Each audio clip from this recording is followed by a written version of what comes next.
Welcome back. We do have a new segment where you hear from professionals answering your questions regarding family law. You remember Aaron, right? Aaron Bundy, he is back. This segment is sponsored by Bundy Law Office. Welcome back, Aaron. Thank you. Good to see you. Now, today you're going to talk about something very, very interesting and fascinating, but I can think also maybe a little bit intimidating for some of your clients, which is testifying in court if that time comes.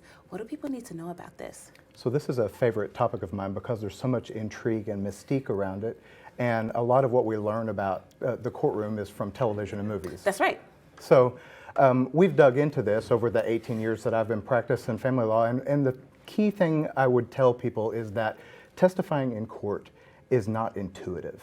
It's not something that most people do naturally. It's a foreign environment. Okay. It's not really a friendly environment. I compare a courtroom to like a Vegas casino. There's no clocks on the walls and no windows. Okay. So your sense of time is off. So you really need professional help and guidance. And it's the interesting thing about testifying in court is that it's not really taught, it's not a topic in law school about how to help someone get there. So you need someone who knows how to put you in the right position. Sure, absolutely. What does that look like, the preparation for preparing someone to testify in court?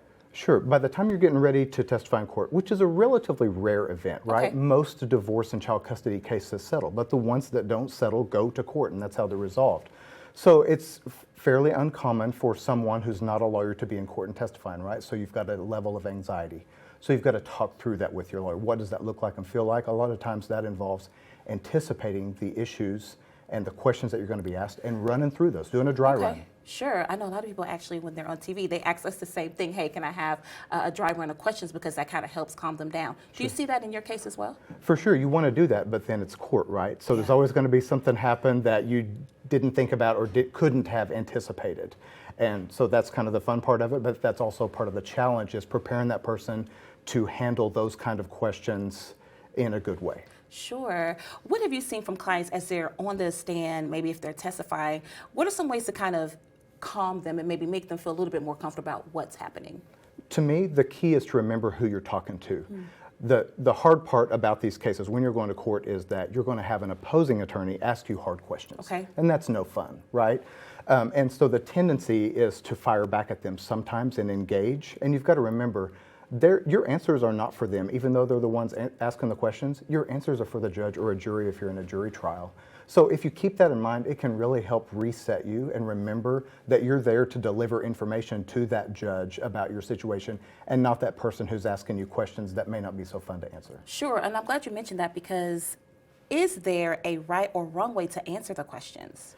There are some myths out there on the internet about what you should do, and one of them is keep your answer short. Okay. There's a time and place to keep your answer short, but you're there to deliver information. If you're called to court, if you're a litigant, a party to the case, or if you're just a witness to someone else's case, you're there to deliver facts. So that may mean answering a question fully. That's not necessarily short. You've got to talk to a professional about how to deal with those questions and when to give a full answer and when you might keep it brief. Sure. When you're preparing a client that may need to testify, is there a certain time frame that you're working with? Do they need to prepare, or are you preparing them a week out from court, a day before? What does that look like, Aaron? Both. We want to talk about these concepts early because in these cases, even though most settle, there is that likelihood that you could end up in court. So we want them to prepare them because it's scary a day before getting that preparation, right?